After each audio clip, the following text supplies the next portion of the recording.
Hello everyone and welcome to day 163 of Project 365. Today I'm actually going to be recording most of what I'm doing today on the computer, and it's actually going to be in two parts. The first part is how to get the basics down for what I'm going to be showing you how to do, and then tomorrow the second part will be how to change it from a still image to a GIF file. And then try and figure out what you need to do in order to keep the best quality for the image. Alright? So, here you go, and hopefully you guys enjoy. Alright guys, so I tried to record this, but it took too long, so I'm gonna go ahead and voice over this. Basically what I'm teaching you guys how to do is make a GIF image. Basically what we want to do is we want to take a C4D to help create a background, a visual effect, and a render. So they all don't have a background. It's a transparent background. So usually what I like to do is I like to work with a 400 by 200 image. I went ahead and gave it a maroon color background. Then what you want to do is you want to go ahead and drag and drop the C4D over into the image. This is to help create a nice looking background to give you something to look at. So then what you're going to do is you're going to want to move it around and scale it to where you think it should look like, to what you think you should look like, what you think it should look like, blah blah blah. Basically this is just to, like I said, help create a decent background. Then what you're going to want to do is, I went ahead and duplicated the layer. So what I'm going to do is I'm going to use the bottom layer. I'm going to give it an effect called motion blur, and basically what this is going to do is going to help the background look less boring. This is me talking about something random. Yeah. Like I said, I'm doing a voiceover real quick. So then what you should do is play around with the blending options, and this is just to sort of set it around, and as you can see with different settings you can make it look different depending on what you're trying to do. So I went ahead and set it to multiply, or no, screen, and then I changed the opacity to make the color show through more of the background. And then basically what you can go ahead and do is make the other image pop up. Then you're going to set that to multiply, and then change its opacity so it doesn't look so stand out-ish. Because remember, you're making a background. You're not trying to make the background itself stand out, but you're trying to make the image in front of the background stand out. I don't know what I'm doing here. Oh, so next I go ahead and take the image effect and I drag it over using the mover tool. Basically this is just an effect that I made using Liquify, and it's under filters. I just took a brush, I painted straight down, and I used Liquify to give it a nice curve like that. Then I went ahead and made an image and I did apply image. Basically what we're going to do here now is we're going to go ahead and burn the image. Basically this is to sort of dull it out and to make it a background and make sure it doesn't stand out.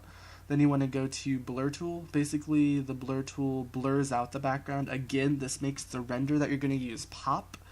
And so it's a very useful thing. Usually I like to work on 65 to 80 or 65 to 100% strength. This is just because I think it yields the best results, but you should use a different thing in different situations. So at this point I go ahead and drag in the render. Basically we just need to play with the render, get it to a decent sized image, or decent size in the image. This is just because we want to, make it look good. Whenever you're using a render, never use the full render, only use a portion of it. Only use a specific portion that you like. I personally found the shield and roses an important part of the image and eye-catching, so I sort of made a focus on them. Next what we're going to do is use a sharpen tool. Basically this gets rid of any blurriness in the image and it makes the image start to pop against the blurred background. Then we go ahead and use the dodge tool. This lightens the image, and so you have this huge contrast between the darker background that you made darker using the burn tool and the lighter image that you use using the dodge tool. And again, this just makes the render itself pop. Then I went ahead and made a new image. I went ahead and did apply image.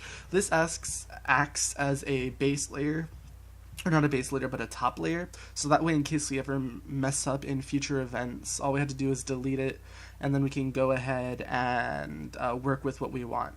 So right now I use the selection tool, and what we're going to do is we're going to make a border. So you need to go to select, modify, border. I usually like to use 1 pixel borders, and then from here we go ahead and go to our brush tool, and we go and brush in the color that we want. Basically, the selection tool means that you'll only color within the selected area. Here I noticed that I used the border doesn't pop out, so what I'm going to go ahead and do is delete the layer and redo it. And so something you can pick up on doing is when you're making a border for an image, you can actually go ahead and blah blah blah, make the selection. You can go ahead and use the dropper tool, and you can actually pick up a color from the image that you're using. And what this will do is it lets you work in the color mediums that you're supposed to, because if I had used something like a green or something, it would have looked tacky. So by staying in the basic color wheel, we make sure that the image looks okay. Then what we want to do is, from what I noticed, the background stood out a little too much, so you want to go in with the blur tool. And go ahead and try and blur things up a little bit more. But I was stupid and I forgot that with the selection layer up that I wouldn't be able to blur it. And then basically what we're going to do now is we're actually going to go ahead and add in text. Now with text you need to be careful with the colors you use, and as you can see it doesn't stand out right away. But something that I show you how to do is you can go ahead and click on the image, go to blending options, use drop shadow. This will make the image pop, and an outer glow, and basically that'll give you something to look at. Then you can also use bevel and emboss, and this will give you another way of making it pop. So that's all I'm going to do for now. I'll show you guys how to make the GIF file and how to save it and how to actually create it tomorrow. So that's it for today. Hopefully you guys enjoyed. Question for today: what experience do you have with Photoshop? I'm actually curious to see what you guys know or what you don't know, and do you like me doing these types of videos? Well, that's it for today, guys. I'll see you guys tomorrow. Have a great day.